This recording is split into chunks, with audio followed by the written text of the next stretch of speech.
किसी भी क्षेत्र के विकास के लिए आर्थिक रूप से संपन्न होना जरूरी है। व्यक्ति के भी विकास के लिए आर्थिक संपन्नता आवश्यक हो जाती है।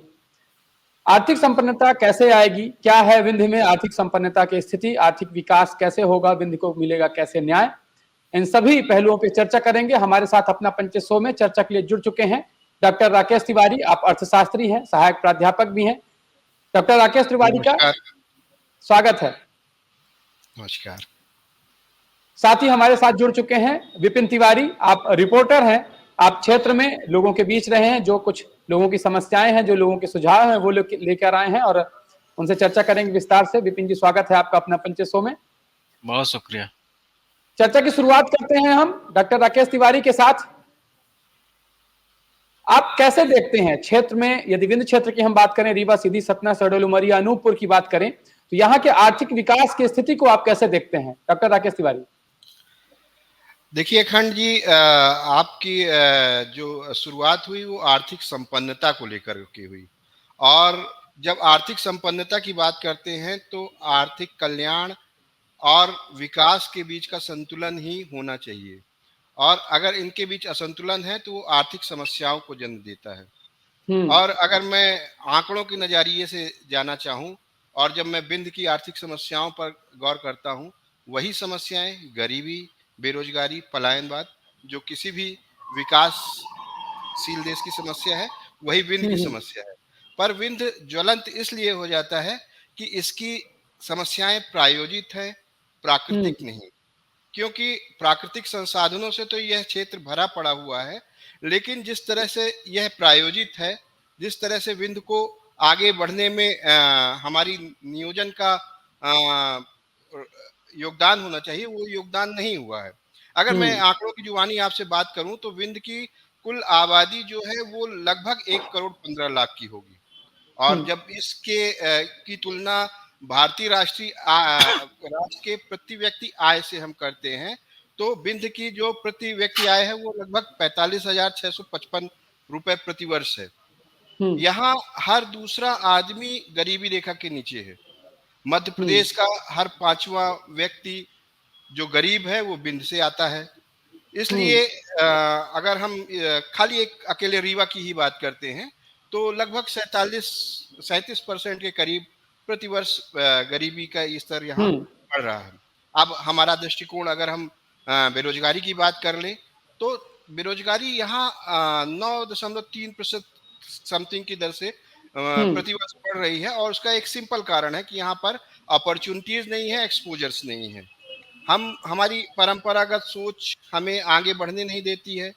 हमारे यहाँ उद्यम मूलक शिक्षाएं नहीं है। आज भी कोई संस्थान ऐसे नहीं है जो हमें उद्यम मूलक बनाए। रोजगार मूलक बनाने के प्रयास किए जा रहे हैं, लेकिन उद्यम मूलक हम आज भी नहीं है। योग्यता की अनदेखी होती है, और जो हम पारिश्रमिक की बात करते हैं, यहाँ पारिश्रमिक में अनियंत्रित तरीके से कटौती होती है। इसके कारण क्या हो रहा है, हमारी तीसरी समस्या का जन्म होता है, जिसे हम पलायनवाद कहते हैं। पलायनवाद में अगर हम देखें तो प्रतिदिन विंध्य से 47 युवा जो है वो पलायन कर रहा है। अगर इसको वार्षिक आंकड़ों के ऊपर ले जाके देखें तो लगभग 1800 के करीब युवा प्रतिवर्ष विंध्य से पलायन कर रहा है। 16.5% की प्रतिवर्ष वार्षिक वृद्धि हो रही है यहाँ पलायन को लेकर के। तो ये एक मूलभूत समस्याएं हैं जो आगे जो ज्वलंत हो गई हैं, और आगे इसके परिणाम अगर कोई हमने तात्कालिक उपाय नहीं किए तो आगे परिणाम इसके बड़े घातक हो सकते हैं। जी, डॉक्टर राकेश तिवारी ने अपनी बात रखी है यहाँ पर, और महत्वपूर्ण पहलुओं में उन्होंने ध्यान खींचा है। जो हमारे दर्शक कार्यक्रम देख रहे हैं वो भी इन बातों को देख रहे हैं और समझ रहे हैं। आपके क्या विचार हैं, आप हमारे कमेंट बॉक्स में जरूर लिखिए। आप चैनल को लाइक कीजिए, सब्सक्राइब कीजिए, शेयर कीजिए। विपिन जी के पास चलेंगे। विपिन जी, क्षेत्र में आप रहे हैं, लोगों के बीच रहे हैं, जो आंकड़े बताए हैं राकेश जी ने यहाँ पर, गरीबी को लेकर हो, पलायन को लेकर हो, बेरोजगारी को लेकर हो, जो स्थिति है वो विंध्य की स्थिति मध्य प्रदेश के अन्य हिस्सों की अपेक्षा चिंताजनक है, और इसमें सुधार की जरूरत है। और ये आंकड़े जो डॉक्टर राकेश तिवारी ने बताए हैं वो महत्वपूर्ण हो जाते हैं। जनता का क्या कुछ कहना है, क्षेत्र में लोगों ने आपसे क्या कुछ बताया आर्थिक विकास को लेकर, कि जो वो आर्थिक विकास की उनकी परेशानियां हैं, जो उसका सामना कर रहे हैं, क्या कुछ विचार रखते हैं वो? बिल्कुल, बिल्कुल अखंड, ये बहुत गंभीर मुद्दा है और डॉक्टर राकेश तिवारी ने तो पूरा सिलसिलेवार ही बताया है, उन्होंने आंकड़ा पेश किया है। ये महत्वपूर्ण विषय पे, जिस विषय पे चर्चा हो रही है, हमारे विंध्य में लगातार पलायन बढ़ रहा है, लगातार आर्थिक समस्याओं का सामना करना पड़ रहा है। खास तौर से विंध्य के उन युवाओं के लिए एक चुनौती का सबब बना हुआ है, विषय बना हुआ है, जो उनके अंदर एक क्षमता होने के बावजूद उन्हें उस तरीके का माहौल नहीं मिल पा रहा, उस तरीके का रोजगार नहीं मिल पा रहा, जिसकी वजह से वो विंध्य से पलायन कर जा रहे हैं, दूसरे राज्यों में जा रहे हैं। तो ये बहुत बड़ी गंभीर समस्या है हमारे विंध्य के लिए और इसे जो है रोकना आवश्यक है, क्योंकि हमारे विंध्य में इतनी खनिज संपदा होने के बावजूद भी स्थितियां जो है ज्यों को त्यों बनी हुई है। नेता हो या कोई भी जनप्रतिनिधि हो, वो अपने भाषणों में जरूर इस चीज को दोहराता रहता है, लेकिन हकीकत जब हम ग्राउंड में जाते हैं, जब हम धरातल में उतरते हैं, जब हम लोगों से बात करते हैं, संवाद करते हैं, तो वहां पे जमीनी स्तर पर जो निकल के सामने आता है, उससे तो यही लगता है कि आज भी विंध्य का युवा बेरोजगारी का दंश झेल रहा है। जी अखंड। विंध्य का युवा बेरोजगारी का दंश झेल रहा है और पलायन करने के लिए मजबूर है। ये विपिन जी भी क्षेत्र में थे, उन्होंने ये बात बताई है और डॉक्टर राकेश तिवारी ने तो आंकड़ों सहित बात रखा है यहाँ पर। उन्होंने ये जो आंकड़े हैं राकेश जी, जो आंकड़े हैं, ये जो निकल के आ रही हैं बातें, इनमें सुधार के लिए एक विपिन जी ने बात उठाई कि यहाँ संसाधनों की कमी नहीं है। आपने भी अपनी बात में जोड़ा था कि संसाधनों की कमी नहीं है और प्रकृति की तरफ से देन में कोई कमी नहीं रही है। यहाँ की ऊर्जा हो, यहाँ का खनिज हो, सब कुछ है, यहाँ पर्यटन के भी अच्छे अवसर हैं, लेकिन उसके बाद भी आर्थिक संपन्नता नहीं है इस क्षेत्र में। आप एक अर्थशास्त्री के रूप में कैसे देखते हैं, और आप अर्थशास्त्र विषय की जानकारी रखते हैं, छात्रों को उसकी बारीकियां बताते हैं आप, तो आप कैसे देखते हैं कि ये जो स्थिति है इसको कैसे हल किया जा सकता है? क्योंकि हम कैसे मिलेगा विंध्य को न्याय में चर्चा कर रहे हैं और लगातार विंध्य फर्स्ट ने कोशिश की है कि जनता के जो मूल मुद्दे हैं उनमें ध्यान आए, जो हमारे जनप्रतिनिधि हैं उनका, और जो हमारा नेतृत्व संभाल रहे हैं और जो हमारे अधिकारी कर्मचारी हैं जिनके पास जिम्मेदारी दी गई है इस क्षेत्र के विकास के लिए, वो सामाजिक स्तर में बात हो, गरीबी हटाने की बात हो, पलायन रोकने की बात हो, हर जगह विफल होता दिख रहा है। पूरा तंत्र जो हमारा है वो विफल होता दिख रहा है। राकेश जी, क्या कहते हैं आप इस पर? अखंड जी, देखिए, इस विषय में मेरा मानना है कि ये जो विकास है ये एक क्रमिक प्रक्रिया है और क्रमशः अलग अलग समय में आजादी के बाद से जो सरकारें आती गई, उन्होंने अपने अपने स्तर पर योजनाएं बनाई और उन योजनाओं को लागू भी किया। हमारे विंध्य में भी ये योजनाएं क्रमशः आती गई और लागू भी हुई, पर जो परिवर्तन हम देखना चाहते हैं विंध्य के अंदर, वह परिवर्तन इस माध्यम से आएगा कि पहले हम प्रभाव को समझें। देखिए क्या हो रहा है कि अभी हम जनसंख्या को मानव संसाधन के रूप में कन्वर्ट नहीं कर पा रहे हैं, क्योंकि इसमें टाइमिंग का बड़ा रोल है। आज भी अगर हम विंध्य क्षेत्र के युवाओं को देखें तो उनका डिग्री प्रेम कहीं से नहीं जाता। एक पीजी के बाद दूसरी पीजी करना, एक डिग्री के बाद दूसरी डिग्री लेना इनकी स्वाभाविक आदत सी बन गई होगी, जिसे आप कह सकते हैं कि हाँ, ये बेरोजगारी काट रहे हैं। अगर हम इस विषय पर फोकस करें कि हम शिक्षा के उस पहलू पर ध्यान दें जिससे हम उनको रोजगार मूलक बना सकें, हम उनको उद्यमी बना सकें, तो कहीं ना कहीं हम उनके माइंडसेट को चेंज करने में कामयाब होंगे। और ये माइंडसेट केवल इंस्टीट्यूशन के माध्यम से चेंज नहीं होगा, बल्कि उनके पारिवारिक संरचना का भी माइंडसेट चेंज करना होगा। जैसे मैं एक उदाहरण कृषि के अंदर देता हूँ। जिन लोगों के पास आज एग्जाम्पल के लिए कि 12 एकड़ की जमीन है, वो लोग मात्र 2.5 एकड़ में कृषि कर रहे हैं। क्यों कर रहे हैं? क्योंकि आप गांवों के अंदर जाकर देखेंगे तो जो युवा शक्ति है वो पलायन कर चुकी है। उनके बुजुर्ग माँ बाप हैं जो आधिया या ठेके में देकर अपनी कृषि कर रहे हैं। तो हम 10 एकड़ खेती का लॉस कर रहे हैं। तो इस तरह से अगर हम देखें तो हमें जितना अपनी कैपेसिटी से चीजें उत्पादन करनी चाहिए, उस कैपेसिटी से हम उत्पादन नहीं कर पा रहे हैं। दूसरी चीज, आज भी हम सैद्धांतिक शिक्षा पे लगे हुए हैं। आज भी एक होड़ सी है कि हम क्लासरूम शिक्षा पे ज्यादा फोकस कर रहे हैं, जबकि अब शायद सारी दुनिया बदल चुकी है। क्लासरूम के बाहर अब शिक्षा ली जा रही है, ट्रेनिंग का कॉन्सेप्ट आ चुका है। बहुत ज्यादा अध्ययन का तो नहीं, लेकिन अभ्यास की आवश्यकता है। और इस अभ्यास में अभी कहीं न कहीं विंध्य क्षेत्र के लोगों का माइंडसेट पुराना है। उन्हें अब सरकारी नौकरियों की तरफ सम्मान सरकारी नौकरियों में होता है, ऐसा सोचना बंद करना पड़ेगा और हमें व्यावसायीकरण और बाजार उन्मुखी मांग को विशेष ध्यान रखना होगा, ताकि हम अपने शिक्षा में उसको बदल पाएँ और अपनी ये जनसंख्या को मानव संसाधन में कन्वर्ट कर पाएँ। ये सबसे बड़ी ज़रूरत मैं ऐसा महसूस करता हूँ। दूसरी चीज़, एक और चीज़ देखने में आई जब हम प्राकृतिक संसाधनों की बात करते हैं, तो विंध्य का प्राकृतिक संसाधन उपयोग तो हो रहा है, उसका दोहन तो हो रहा है, लेकिन विंध्य के लोगों के लिए नहीं हो रहा है। ये हम आप सब भली-भांति जानते हैं कि हमारी जो सोलर परियोजना है, वो दिल्ली का मेट्रो चलाने में ज़्यादा उपयोगी हो रही है। यही हमारे यहाँ छोटे उद्योग डेवलप किए जा सकते हैं, कुटीर उद्योग की बिजली की आवश्यकताओं की पूर्ति की जा सकती है। तो ऐसा नहीं हो रहा, बल्कि हम ये तो देख रहे हैं कि हमारे यहाँ प्राइवेटाइजेशन हो रहा है और बिजली की कीमतें लगातार बढ़ रही हैं। तो एक पैटर्न यह चेंज हो रहा है कि जिस तरह से हम निजी निवेश ला रहे हैं, उसमें एक शहरी और ग्रामीण क्षेत्रों में गैप पैदा हो रहा है। प्रदेश के एक छोर से दूसरे छोर के बीच में गैप पैदा हो रहा है। आज जो मध्यवर्गीय परिवार है, वो इतनी लगभग 40 से 50 हज़ार रुपए की बिजली वार्षिक जला रहा है। निश्चित रूप से उसका माइंडसेट चेंज हो रहा है। अब वो अब बिजली के लिए दूसरी विकल्पों पे बात कर रहा है।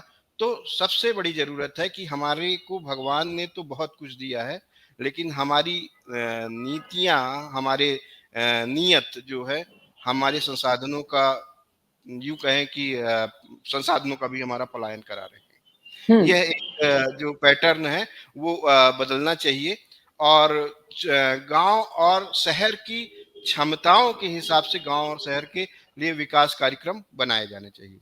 अब आपने इसी में तीसरा प्रश्न कहा था, ये तो मैंने प्रभाव बता दिए क्या हो रहे हैं। अभी आपने इसमें तीसरी बात जो कही कि निदान क्या होनी चाहिए। देखिए कहीं न कहीं मैंने अभी नियत की बात की, नियत में थोड़ा-सा साफ-गोई होनी चाहिए। जनता और जनता के बीच में मतभेद नहीं होना चाहिए।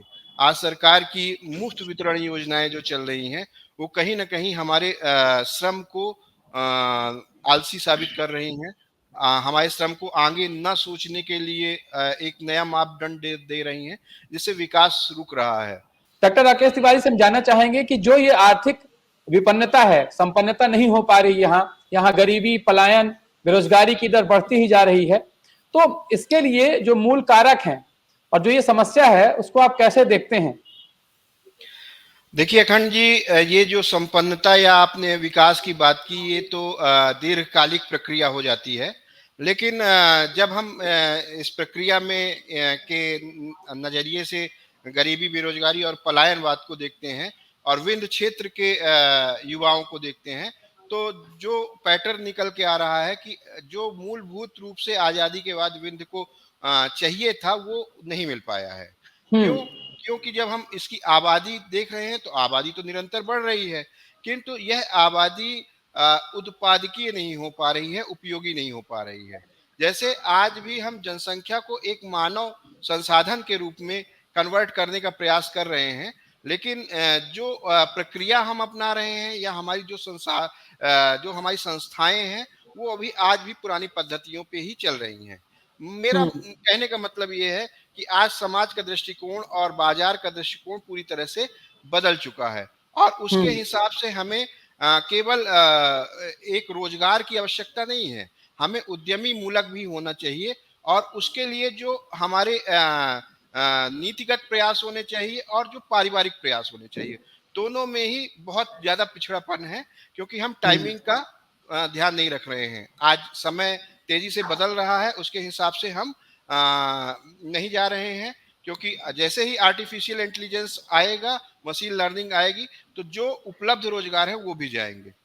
इस बात को दृष्टिकोण जब हम रखेंगे, तो निश्चित रूप से हमें नए प्रक्रिया की कोशिश करनी पड़ेगी, नई तैयारियों की कोशिश करनी पड़ेगी और नए संस्थान डेवलप करने पड़ेंगे। तो जब इस विषय पे हम बात करते हैं कि जनसंख्या को मानव संसाधन के रूप में विकसित करना है, तो पहली चीज है कि हम पारिवारिक दृष्टिकोण को बदलने की कोशिश करें। आज हम विंध्य जैसे क्षेत्रों में देखते हैं कि लोग 30-30 साल और 40-40 साल तक केवल पढ़ रहे होते हैं। डिग्री प्रेम यहाँ पर बहुत ज्यादा दिखता है। एक डिग्री के बाद दूसरी डिग्री लेना यहाँ का कल्चर बना हुआ है ना?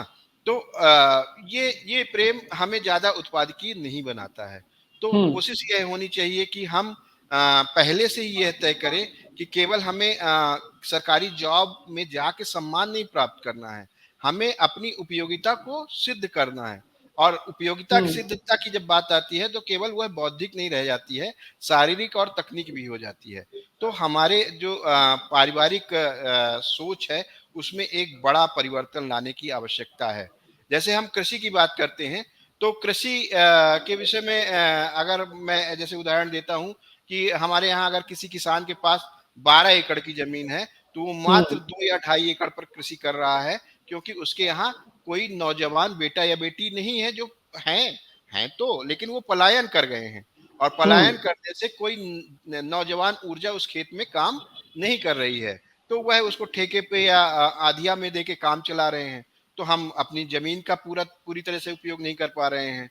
दूसरी चीज ये आती है कि जमीन के साथ साथ जो पैटर्न डेवलप होना चाहिए कि हम जमीन का केवल कृषि के रूप में उपयोग ना करें, बल्कि उसकी उपयोगिता को बढ़ाने के लिए वहाँ पे मैन्युफैक्चरिंग को भी लाएं, वहाँ पर सर्विसेज को भी लाएं।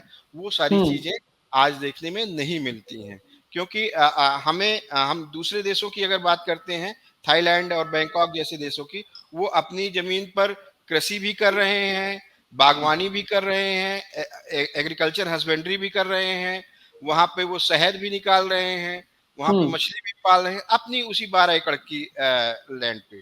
लेकिन हम 10 एकड़ अपने खेत को अनुपयोगी बना रहे हैं। सबसे पहले तो हमें अपने भूमि को उपयोगी बनाने की आवश्यकता है। दूसरी चीज, यहाँ अगर हम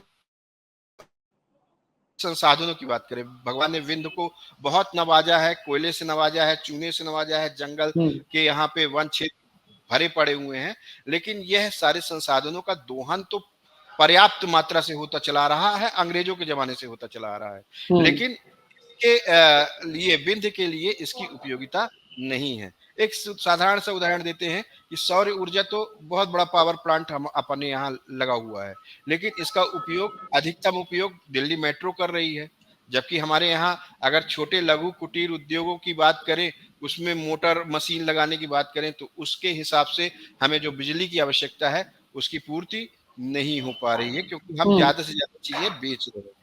तो पैटर्न यह है कि अगर हम इनका डिस्ट्रीब्यूशन यहीं पे करें, विंध्य के क्षेत्र पे भी करें, मैं ये नहीं कहता हूं कि आपको ज्यादा दाम मिल रहे हैं तो आप ना बेचिए, लेकिन विंध्य के बिहाफ पर भी उसका एक अंश देना चाहिए, जिससे विंध्य भी उस क्रम में, उस विकास के क्रम में भागीदार बन सके।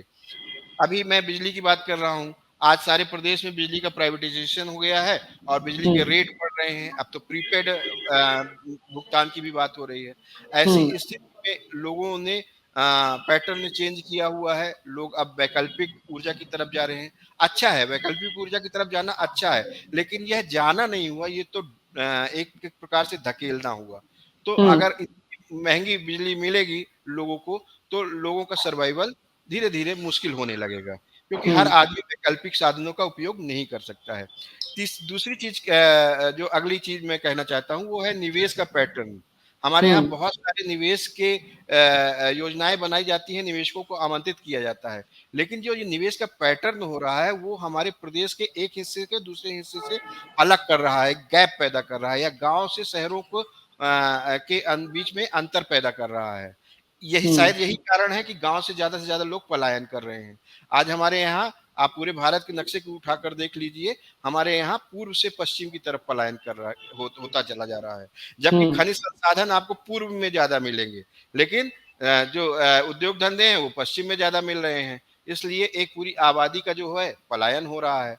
तो ये जो पैटर्न है कि हमारे गांव खाली हो रहे हैं, है ना, ये पैटर्न कहीं ना कहीं चिंताजनक है। इस पे विचार करना चाहिए हमारे नीति नियंताओं को कि गांव की जवानी और गांव का पानी गांव में ही रुक सके और गांव के काम आए। अगली बात जो मैं कह रहा हूँ, बड़ी बात कही है राकेश जी ने, बड़ी बात कही है कि गांव की जवानी और गांव का पानी गांव में रहे तो गांव समृद्ध होंगे और जब गांव समृद्ध होंगे तो पूरा एक क्षेत्र, विंध्य क्षेत्र की बात कर रहे हैं हम या मध्य प्रदेश की बात कर रहे हैं, तो यहाँ भी संपन्नता आएगी। महत्वपूर्ण बातें राकेश जी ने की हैं। राकेश जी के पास हम फिर से चलेंगे। और जो मुख्य बात रही है, एक खेती पे राकेश जी ने ध्यान खींचा है कि खेती को मजबूत करना जरूरी है। खेती को हम मजबूत किसी भी निधि के द्वारा नहीं कर सकते। कोई जो अलग अलग तरह की निधियां दी जा रही हैं, उसकी जगह में बिजली की बात उन्होंने उठाई है। महत्वपूर्ण बात है, बिजली दिनों दिन महंगी होती जा रही है। किसान सिंचाई कैसे करेगा? किसान को सिंचाई के वक्त नहरों में पानी चाहिए, वो पानी नहीं मिल पाता है, उसको समय में खाद और बीज नहीं मिल पाती है। तो ये जहां भी कमी रह जा रही है, जो लोग जिम्मेदार हैं उन्हें देखना होगा। जो हमारे जनप्रतिनिधि हैं वो किसी भी पार्टी, किसी भी दल के हों, उन्हें देखना होगा। जो अधिकारी कर्मचारी हैं उन्हें देखना होगा कि किसान यदि कमजोर होता जाएगा तो ये कृषि प्रधान जो देश है उसकी रीढ़ कमजोर हो जाएगी और वो कैसे खड़ा हो पाएगा। और इसी तरह से विंध्य क्षेत्र की यदि हम बात करें तो यहाँ भी समस्या आ रही है। ये जो कृषि का मुद्दा उठाया है राकेश जी ने, एक पढ़ाई में डिग्री लेने की बात आई है कि डिग्री लगातार लेते जा रहे हैं लेकिन उसका सार्थक उपयोग नहीं हो रहा है और उससे कुछ रोजगार सृजित नहीं हो पा रहे हैं। समाज के लिए उन्होंने जो कहा है कि समाज को देखना है कि हम कब तक शासकीय जो सेवा है उसे सफलता का मानक मानेंगे कि शासकीय सेवा में जाके ही सफलता मिली है। यहां पर यह बिल्कुल नहीं कहा जा रहा कि शासकीय सेवा में कोई जाए ही ना। जो 40 वर्ष की बात उठाई है राकेश जी ने कि 40 वर्ष तक तैयारी करता है व्यक्ति, उसके बाद यह निर्धारित होता है कि वो अब क्या करेगा। और उस 40 वर्ष में यदि आप देखेंगे, जो हमारे दर्शक देख रहे हैं उनके आसपास भी जो लोग व्यापार में लगे थे, स्वरोजगार में लगे थे, वो संपन्न हो जाते हैं, वो 4 व्हीलर गाड़ी से चलने लगते हैं, वो आर्थिक रूप से संपन्न हो जाते हैं। और जो पढ़ाई करने वाला व्यक्ति है, जो तैयारी कर रहा है, वो तैयारी ही कर रहा होता है, बल्कि उसके घर के जो जमीन है या जो रखे हुए पैसे हैं वो भी समाप्त होने की कगार में पहुंच जाते हैं उस तैयारी में। तो यहाँ पे सरकार को भी योजना बनाते समय ये देखना होगा कि या तो परीक्षाएं समय से हों और उनका परिणाम समय से आए, तो विद्यार्थी को भी पता चल जाएगा कि उसे करना क्या है। मुद्दा आर्थिक संपन्नता का है और आर्थिक मामले सभी विषयों को शामिल करके ही चल पाते हैं। राकेश जी के पास चलेंगे। इस बीच विपिन जी हमसे जुड़े हुए हैं। विपिन जी, क्षेत्र में आप रहे हैं, युवाओं का रोजगार को लेकर और आर्थिक संपन्नता को लेकर क्या रुझान है और क्या कुछ कहना है? जी बिल्कुल बिल्कुल अखंड, मैं ग्राउंड में रहा और ग्राउंड की ही बात कर रहा हूं। और इसके पहले भी मैंने बताया है कि विंध्य में जो पलायन दर है वो कितना हावी है। मतलब अन्य राज्यों की अपेक्षा, अन्य शहरों की अपेक्षा विंध्य का पलायन सबसे अधिक है, 9.3%, जैसा कि आंकड़े सहित डॉक्टर राकेश तिवारी ने बताया भी है। और राकेश तिवारी जी से मैं एक बात पे बहुत ज़्यादा सहमत हूँ, क्योंकि मैं भी युवा हूँ, आप भी युवा हैं, यहाँ पर बैठा एक पनलेश पूरा युवा है, कि गांव का पानी और गांव की जवानी गांव में ही रहनी चाहिए। तो इस तरीके से विंध्य के युवा भी यही कह रहे हैं कि अगर हमें विंध्य में ही रोजगार के सृजन हो, विंध्य में ही अगर रोजगार अगर हमें मिल जा रहे हैं तो हमें पलायन नहीं करना होगा। अब जब हम पलायन नहीं करेंगे तो हमारी जो है ग्रोथ होगी, हम जो है विकास कर सकेंगे। तो गांव में, गांव हो या कि हमारा पूरा विंध्य हो, विंध्य का युवा जैसा कि पलायन का दंश झेल ही रहा है, हम आपको पहले भी बता चुके हैं। कहने का कुल लाभ ये है कि अगर यहाँ पर भी जो बातें बड़ी बड़ी होती हैं, अगर यहाँ पर भी उन बातों को अमल करके उद्योग स्थापित किए जाएं, कुटीर उद्योग, लघु उद्योग जैसे स्थापित अगर हो जाता है तो यहाँ पर भी रोजगार के अवसर बढ़ेंगे। सर ने एक अच्छी बात ये भी बताई कि यहाँ पर सोलर प्लांट है, लेकिन यहाँ के लोगों के लिए नहीं है। यहाँ के लोग उसमें रोजगार के लिए जाते तो उन्हें रोजगार नहीं मिलता। बड़ी दुखद बात है ये। बाहर के लोग यहाँ आकर के यहाँ पे बल्कि रोजगार उन्हें दिया गया है, जो रिपोर्टें निकल के सामने आई है। तो कहीं ना कहीं विंध्य का युवा भी उपेक्षित है, विंध्य भी उपेक्षित है और इसी का दंश जो है लगातार झेल भी रहा है। जी क्षेत्र की बात विपिन जी ने बताई है और लगातार एक बात उठती है, सोलर प्लांट को लेकर बात उठती रहती है कि वहां कार्य नहीं मिला है। अभी विंध्य क्षेत्र में यदि हम देखें तो बहुत सारा क्षेत्र खाली है, बहुत पर्याप्त क्षेत्र खाली पड़ा हुआ है। वहां भी अन्य रोजगार के अवसर सृजित किए जा सकते हैं, वहां भी उद्योग धंधे लगाए जा सकते हैं जहां पे लोगों को रोजगार मिले। एक जो भी संरचना है वो कहां उससे बिजली जा रही है, क्या हो रहा है, इसमें हम केंद्रित हैं। और रोजगार तो मिलना चाहिए, लेकिन बिजली यदि जा रही है उसके बदले रेवेन्यू तो आ रहा है ना, तो उस रेवेन्यू से यहाँ रोजगार के अवसर सृजित क्यों नहीं हो रहे हैं? हमारे यहाँ का कोयला जा रहा है, हमारे यहाँ का खनिज जा रहा है, हमारी वन संपदा जा रही है, केवल जा रही है, हर चीज का पलायन हो रहा है। तो उसके बदले यहाँ रोजगार के अवसर सृजित होने चाहिए। ये हमें सोचना होगा, जो हमारे दर्शक देख रहे हैं उन्हें भी सोचना होगा और सवाल करना होगा अपने सभी जिम्मेदार अधिकारी कर्मचारियों से और जनप्रतिनिधियों से। और हमारा बार बार कहना है, वो किसी भी पार्टी किसी भी दल के हो सकते हैं, जिनको आपने नेतृत्व दिया उन्हीं से सवाल करेंगे, तो उनसे सवाल करिए कि हमारे क्षेत्र के विकास के लिए क्या कुछ हो रहा है। दो बातें यहाँ महत्वपूर्ण हैं। एक तो शिक्षा को लेकर उठ रही कि डिग्री आज पर्याप्त है, लेकिन राकेश जी आपका अनुभव पर्याप्त रहा है क्षेत्र में, आप सामाजिक रूप से आर्थिक रूप से लगातार नजर रखते हैं।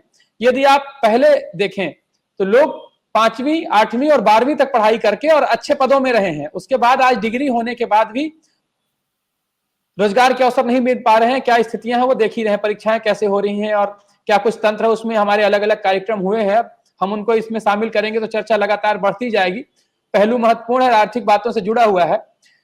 हम कुछ जो मुख्य पहलू हैं उन पे ही बात करेंगे कि एक तो जो मुफ्त की योजना की बात आती है बार बार कि मुफ्त की योजनाएं, क्या एक आर्थिक जानकार के रूप में आपसे प्रश्न है कि मुफ्त की योजनाएं चलाने से क्या स्थायी निदान हो सकता है, समस्याओं का क्या ये स्थायी समाधान है, रोजगार के अवसर सृजित कैसे होंगे यदि मुफ्त में ही योजनाएं चलती रहेंगी, कभी ना कभी तो कोष समाप्त हो जाएगा।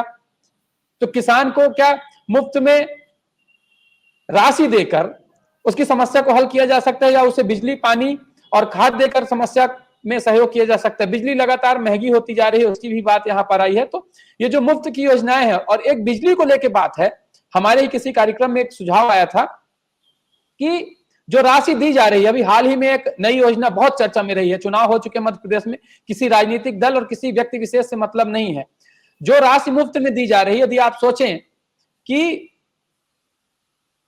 1 करोड़ लोगों को यदि आप 1000 रुपए महीने, मान लीजिए 1000 रुपए महीने देंगे तो कितना होगा वो, तो उस राशि को आप महीने भर में जोड़ के, और यदि ये जो सौर ऊर्जा संयंत्र हैं ये लगवा दीजिए जिलों में जहां भी जगह खाली हो, या लोगों को सुविधा दे दीजिए घरों में लगवाने के लिए, तो बिजली का कितना लोड घट सकता है। तो जब वहां से वजन घटेगा तो खेती की तरफ और उनकी जो आर्थिक तंगी आ रही है वहां कहीं ना कहीं मदद मिलेगी। और ये सारी बात उठाने का कारण यह है कि हमारे साथ आर्थिक मामलों के जानकार डॉक्टर राकेश तिवारी जुड़े हुए हैं, उनसे हम चाहेंगे कि आप क्या मत रखते हैं इन सभी पहलुओं में। अखंड जी, देखिए आपने जो आपके क्वेश्चन का जो मुख्य मुद्दा था कि ये जो मुफ्त वितरण योजना है ये कहाँ तक कारगर है, तो इसके पहले हमें समझना पड़ेगा कि भाई हम मुफ्त योजनाएं ले क्यों रहे हैं और ये क्यों बढ़ रही हैं। तो जाहिर सी बात है कि हम शायद इस लायक नहीं है कि हम कमा सकें, और उसके पहले हमें जानना पड़ेगा कि हमारा एजुकेशन सिस्टम क्या है। अखंड जी, मैं एक बात बड़ी विनम्रता से कहना चाहूंगा कि हमारे एजुकेशन सिस्टम की 2 समस्याएं हैं कि हमारे एजुकेशन सिस्टम में ना तो एजुकेशन है और ना ही सिस्टम है।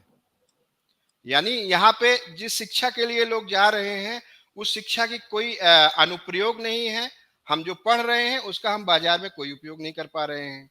और दूसरी चीज, जो सिस्टम हमें चाहिए कि हम, एक कहावत कही जाती है कि इंसान को, जो इंसान गिरा हुआ हो, जमीन पर लेटा हुआ हो, उसको पहले खड़ा करना चाहिए, जो खड़ा हुआ हो उसको चलना सिखाना चाहिए, जो चल रहा हो उसको दौड़ना सिखाना चाहिए। हमारे यहाँ सिस्टम क्या है, सबको एक जैसा ही शिक्षा दे रहा है। हमारे यहाँ सिस्टम में बहुत बड़े परिवर्तन, आमूलचूल परिवर्तन करने की जरूरत है। जो पढ़े लिखे बौद्धिक स्तर पे मजबूत लोग हैं, हालांकि लगभग एजुकेशन सिस्टम का सत्यानाश हो चुका है, और आज मैं तो शिक्षक हूं और मैं जैसा देखता हूं कि अगर आप किसी 5वीं के बच्चे से लिखने के लिए बोलिए तो शुद्ध हिंदी नहीं लिख पाता है। तो कहने का अर्थ यह है कि बड़ा सत्यानाश हो चुका है। तो अगर हम इस तरह से तय करें कि कौन किस लायक है, उस लायक उसके पैटर्न को पहले समझें, उसके हिसाब से उसको हम पहले आजीविका देने की कोशिश करें, फिर अगर उसके अंदर टैलेंट है तो उसको हम स्किल सेट से माइंड सेट की ओर ले जाएं और माइंड सेट से रिसर्च सेट की ओर ले जाएं। तो ये जरूरी है। आज सारा पोलराइजेशन हो चुका है, हर आदमी रिसर्च की फील्ड की तरफ जाना चाह रहा है, हर आदमी एजुकेशन सेक्टर की तरफ मूव कर रहा है। क्यों? क्योंकि उसको और किसी चीज में कॉन्फिडेंस ही नहीं है, और किसी पैटर्न पे, टेक्नोलॉजी में कोई कॉन्फिडेंस नहीं है उसको। स्किल्स गैप हमारे यहाँ के बढ़ते चले जा रहे हैं। तो ये चीजें कहीं ना कहीं हमें सोचनी चाहिए और परिवार को भी इसमें सोचना चाहिए कि हम इतने लंबे समय तक लोगों को न पढ़ाएं। अपने बच्चों को इतना लंबा पढ़ाने की जरूरत नहीं है, अर्ली स्टार्ट देने की जरूरत है। हमें बहुत जल्दी उसके टैलेंट को पहचानना पड़ेगा कि यह बौद्धिक रूप से मजबूत है, किस तकनीकी रूप से मजबूत है, कि स्किल के रूप में मजबूत है, या यह शारीरिक रूप से मजबूत है। यह परिवार को सोचना चाहिए। आप परिवार में आज जो पैटर्न है कि आप अपने बच्चे सिर्फ इसलिए पढ़ा रहे हैं कि एक अच्छा मोटा दहेज आगे आपको मिल सकता है अगर उसके पास एक अच्छी डिग्री होगी तो। यह माइंडसेट बहुत वीक माइंडसेट है और इसको पारिवारिक रूप से चेंज करने की जरूरत है। दूसरी चीज यह भी बदलने की जरूरत है जो हमारी नीतियां बन रही हैं। आज रीवा का हम विकास चारों तरफ देख रहे हैं, लेकिन एक ध्रुवित विकास देख रहे हैं। आज हमारे यहाँ सिर्फ और सिर्फ सेल्स बढ़ रहा है। अगर हम रीवा के रोजगार की बात करें तो सिक्योरिटीज बढ़ रही हैं, सेल्समैनशिप बढ़ रही है, लेकिन और कोई टेक्निकल चीजें नहीं बढ़ रही हैं। हमारे यहाँ सॉफ्टवेयर इंजीनियर्स आज सिर्फ और सिर्फ ये देन है एजुकेशन सिस्टम की। आज अच्छा एजुकेशन लेने के लिए हमें बाहर जाना पड़ रहा है। तो जो भी हमारे जैसा कहा आपने, मैं इस बात से सहमत हूँ कि जो भी जिम्मेदार लोग हैं, देखिए हर सरकारें बदलती हैं, सरकारें नीतियां बनाती हैं और सरकारों का फोकस अपना अपना क्षेत्र होता है, लेकिन एक क्रम भी होता है। जब हम अपने क्षेत्र में अच्छा खासा विकास कर लिए, आज रीवा में कोई भी इंटरनेशनल लेवल या नेशनल लेवल के एजुकेशन इंस्टीट्यूट्स नहीं है जो अच्छे स्तर के रिसर्च करा सके, अच्छे स्तर का स्किल डेवलपमेंट कर सके, अच्छे स्तर की टेक्निकल एजुकेशन को दे सके। ऐसा कोई पैटर्न आपको नहीं मिलेगा। तो ये बहुत विकास हुआ, इसको स्वीकारना चाहिए। ऐसा नहीं है कि विकास नहीं हुआ है, लेकिन जरूरत को भी समझना चाहिए।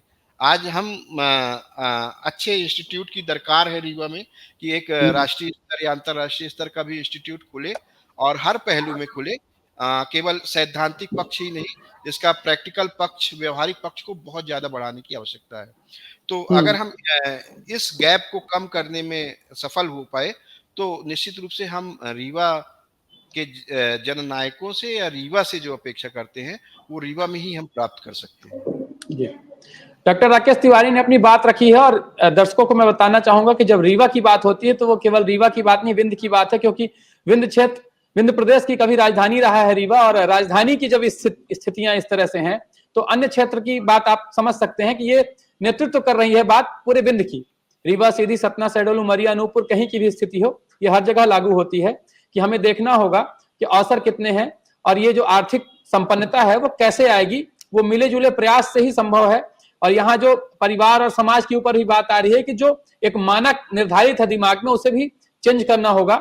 और जो ये बातें हैं, जो एक कथन बन गया है कि ये करेंगे तो यही होगा, तो ये सारी बातें बदलने की जरूरत है। और राकेश जी से हम समाधान जानेंगे, उसके पहले एक और पहलू निकलता है खेती को लेकर। हालांकि हम कृषि व्यवस्था पे भी एक विशेष अपना पंचसौ लेकर आएंगे, कृषि को कैसे मजबूत करें इसमें भी चर्चा हमारी होनी है। लेकिन यहाँ एक बात निकलती कि जो युवा वर्ग है, आपने कहा कि युवा वर्ग पलायन कर गया है बाहर और वो खेती करने के लिए अब गाँव में बचा नहीं है। खेती उन्हीं के भरोसे चल रही है जो बुजुर्ग लोग हैं, जो अपने घर में हैं, अब कहीं जा नहीं सक रहे हैं, तो किसी तरह से उसको ठेके में देकर या अन्य किसी तरह से खेती को कर रहे हैं। जिस तरह से भी खेती लगातार प्राकृतिक जो स्थितियां हैं, जो मौसम परिवर्तित होता है, जो जलवायु है, इन सब पे निर्भर करती है।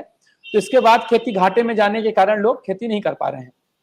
लेकिन जो युवा खेती में लगे भी हैं और खेती करना चाहते हैं, उन्हें भी सामाजिक स्तर में यदि आप देखेंगे, आपने भी सुना होगा, लोग ताने मार मार के उस कार्य से दूर कर देते हैं कि तुम खेती कर रहे हो, तुम अब क्या करोगे, तुम पढ़ाई नहीं किए हो, तुम आगे नहीं बढ़ पाओगे। तो वो जो खेती करने वाला व्यक्ति है वो भी टूटता जा रहा है। तो जब खेत में कोई नहीं रुकेगा तो खाद्य सामग्री कैसे मिलेगी और कब तक लोग इधर उधर घूमते रहेंगे। आप देखिए, यदि पूरे क्षेत्र को देखिए तो जब खेती मजबूत होती है और किसान मजबूत होता है तो वो दूसरे को अन्न भी देता है, वो दान भी वो करता है और इधर उधर भटकता भी नहीं है। तो ये जो स्थिति है सामाजिक रूप से और पारिवारिक रूप से, उसे भी समझने की और सुधारने की इसमें जरूरतें हैं। राकेश जी, कैसे देखते हैं आप इस स्थिति को? जब मैं कृषि क्षेत्र की बात करता हूं सर, तो मैं ये पाता हूं कि निश्चित रूप से हमारे यहाँ सिंचाई का क्षेत्र तो बढ़ा है, पर उस सिंचाई की उपयोगिता बढ़ाने के लिए जो युवा चाहिए वो नहीं है। दूसरी चीज, आज का युवा हम जानते हैं भारत कुपोषित राष्ट्रों की श्रेणी में अग्रिम पंक्ति पर बैठा हुआ है। इस लायक शायद इस शारीरिक क्षमता नहीं विकसित हो पाई है उसके यहाँ, उसके शरीर में, कि वह कृषि को निरंतर अपना श्रम दे सके। ऐसे में उसको आधुनिकीकरण की आवश्यकता होती है। तो कृषि में अगर हमें बदलाव चाहिए और युवाओं को गांव में रोकना है, तो हमें आधुनिकीकरण को गांव के अंदर प्रवेश दिलाना पड़ेगा, मशीनीकरण को प्रवेश दिलाना पड़ेगा। इसके लिए हमें कृषि के पैटर्न में सुधार करना चाहिए। कृषि केवल उत्पादन और कच्चे माल के लिए न रहे, बल्कि उसी क्षेत्र में हमें प्रोसेसिंग इंडस्ट्री भी लगानी होगी, ताकि लोग वहीं से पैकिंग करके अपने प्रोडक्ट का ज्यादा से ज्यादा दाम ले पाए। क्योंकि हमारे क्षेत्र में और हमारे देश में एक जो समस्या है बिचौलियापन की, वो कहीं ना कहीं कृषि को मार रही है। इसलिए आपका वो कथन कि कृषि करने लायक है मतलब किसी लायक नहीं है, यह एक बहुत ही निम्न सोच है। कोई भी व्यक्ति कृषि करने लायक है तो वह आज जिस तरह से सारी दुनिया में कृषि के क्षेत्र में अलग अलग देशों ने तरक्की की है, तो यह कहना कि हम कृषि करने लायक हैं और किसी लायक नहीं है, वो सिर्फ इस बात पे है क्योंकि कृषि के हम सारे आयामों का उपयोग नहीं कर रहे हैं। हम कृषि एग्रीकल्चर के अंदर फल उद्यान की बात नहीं कर रहे हैं, उद्यानिकी की बात नहीं कर रहे हैं, हम फिशरीज की बात नहीं कर रहे हैं, हम पोल्ट्रीज की बात नहीं कर रहे हैं, हम शहद बनाने की बात नहीं कर रहे हैं, हम मुर्गी पालन पिगरीज की बात नहीं कर रहे हैं। तो कहीं ना कहीं हम अपने क्षमताओं का पूरी तरह से दोहन नहीं कर पा रहे हैं। एक परंपरागत कृषि, साल में हम सिर्फ गेहूं और धान ले लें, यही बहुत मानते हैं। ये सोच बदलनी पड़ेगी। हमें हमारे एग्रीकल्चर इंस्टीट्यूट को ये सोचना पड़ेगा कि हम किस तरह से वहाँ के किसानों की नागरिकों की, किसानों की आय को बढ़ा सकें। अगर आय नहीं बढ़ेगी तो जवानी जो मैं रुकने की बात करता हूँ, गांव में रुके, वो नहीं रुकेगी। दूसरी चीज है अधोसंरचना। अधोसंरचना में सड़क संरचना पर तो ध्यान दिया जा रहा है, लेकिन और भी गांव की जरूरतें हैं जिसके कारण लोग पलायन करते हैं। जैसे अच्छी स्कूलें नहीं है, जैसे अच्छे हॉस्पिटल्स नहीं है, स्वास्थ्य सेवाएं बहुत अच्छी नहीं मिल पा रही हैं। इवन मैं, जैसे अभी आपने कहा कि विंध्य का मतलब केवल रीवा नहीं है, तो मेरे को रीवा बार बार इसलिए कहना पड़ रहा है कि विंध्य का जितना भी डेवलपमेंट है वो केवल रीवा में दिखाई देता है। रीवा के अलावा अगर आप 50 किलोमीटर दूर भी चले जाए तो वहां विंध्य विकास खत्म हो जाता है। तो इसलिए मैं ये कहना चाहता हूँ कि अगर हमें ग्रामीण क्षेत्र की क्षमता के अनुसार विकसित करना पड़े, देखिए हमारे जो सुपर स्ट्रक्चर हैं वो तो बहुत अच्छे से विकसित हैं। आप मोबाइल पे आज हर तरीके की जानकारी ले सकते हैं, लेकिन जो इंफ्रास्ट्रक्चर है, अधोसंरचना है, कि हमें स्वास्थ्य चाहिए तो स्वास्थ्य के लिए हमें स्वास्थ्य केंद्र चाहिए, आधुनिक स्वास्थ्य केंद्र चाहिए। शिक्षा चाहिए तो आधुनिक शिक्षा चाहिए, चाहे वो शिक्षा एजुकेशन हो, चाहे वो स्किल हो, चाहे वो ट्रेनिंग हो, वो तीनों चीजें गांव में चाहिए। अब 50 किलोमीटर दूर लोग मुफ्त की शिक्षा लेने आते हैं, तो उनका आने जाने में कितना समय बर्बाद होता है, ये सोचने की बात है। तो हमें कहीं ना कहीं अपनी क्लासरूम शिक्षा से बाहर आके इनक्यूबेशन सेंटर्स और ट्रेनिंग सेंटर्स पर जोर देना चाहिए। हमें फील्ड पर काम करने के लिए प्रेरित करना चाहिए, ताकि हमारा व्यावसायिक संरचना भी बढ़े और बाजार भी विस्तार हो। तो कृषि से ही सारी चीजें जुड़ी होती हैं, और कृषि ही मैन्युफैक्चर को भी बढ़ाता है और सेवा को भी बढ़ाता है। सेवा क्षेत्र में अगर हम बात करें तो आज हमारे यहाँ का युवा वही पुरानी पद्धतियों की सिलेबस पढ़ रहा है। आज स्टॉक मार्केट पे चर्चा हो सकती है, आज मशीन लर्निंग पे चर्चा हो सकती है, आर्टिफिशियल इंटेलिजेंस पे चर्चा हो सकती है। जो ये सारी चीजें नौकरियों का पैटर्न बदलने वाली चीजें हैं, हम इस पे अभी भी कोई चर्चा नहीं कर रहे हैं। तो टाइमिंग का लॉस जो है, टाइम मैनेजमेंट जिसको कहते हैं, विंध्य में हमेशा अभाव रहा है। विंध्य में हमेशा स्लो डेवलपमेंट है, स्लो डेवलपमेंट, टाइमिंग मैनेजमेंट की कमी है। हमें टाइम पे जो चीजें दे देनी चाहिए वो चीजें नहीं मिल पा रही हैं। जो ये महत्वपूर्ण बात निकली है, जी राकेश जी आ रहे हैं हम। जो महत्वपूर्ण बात राकेश जी ने उठाई है कि गांव में अवसर होंगे तब तो गांव के लोग रुकेंगे वहां और पलायन नहीं करेंगे। महत्वपूर्ण बात है, जो दर्शक हमारे देख रहे हैं उन्हें भी सोचना होगा कि हम केवल उत्पादक बन के ना रहें, हम केवल उत्पादन करके और उसे दे देते हैं तो उसमें बीच में जो व्यक्ति उसका स्वरूप बदलता है। गेहूं है, गेहूं को जब वो आटा बनाता है तो आपके गेहूं का मूल्य क्या है और आटे का मूल्य क्या है, और तो फिर ब्रेड का मूल्य क्या है, और ब्रेड का मूल्य क्या है, ये देखना है और समझना है। यदि हम अपने गांव में, और एक गांव की बात नहीं है, जो ब्लॉक मुख्यालय हमारा, अगर वहां भी अवसर उत्पन्न होते हैं, जो जिम्मेदार लोग देख रहे हैं, वो अधिकारी कर्मचारी हों या जनप्रतिनिधि हों, उन्हें भी सोचना होगा कि वो ब्लॉक मुख्यालय में यदि ऐसी इकाइयां लगती हैं तो लोगों के जो उत्पाद हैं उनको सही मूल्य भी मिलने लगेगा और रोजगार के अवसर भी सृजित होंगे। इसी प्रकार के और भी माध्यम है। जी राकेश जी, आप अपनी बात रख रहे थे। हाँ, मैं वही मूल मुद्दा कि लोग फ्री बीज या मुफ्त वितरण योजना को क्यों सपोर्ट कर रहे हैं, और वही है कि अगर आप ठीक नियत से योजनाओं को लागू करेंगे, आप सचमुच में एडिक्टेड नहीं बनाना चाहते हैं। एक तो अपने बिंद क्षेत्र में नशाखोरी बहुत ज्यादा बढ़ रही है, जिसके कारण मुफ्त योजनाओं को बढ़ावा मिलता है, और दूसरी चीजें जो गरीबी है ना, ये भी एक नशे से ये गरीबी के कारण जो लोग मुफ्त योजनाओं को महत्व दे रहे हैं, ये भी किसी नशे से कम नहीं है। तो मुफ्त योजनाओं पर नियंत्रण करने की आवश्यकता है, और कृषक को आप दीजिए ना, कृषि दीजिए, पानी वो बिजली दीजिए, पानी दीजिए, फर्टिलाइजर, लेकिन टाइमिंग पे दीजिए।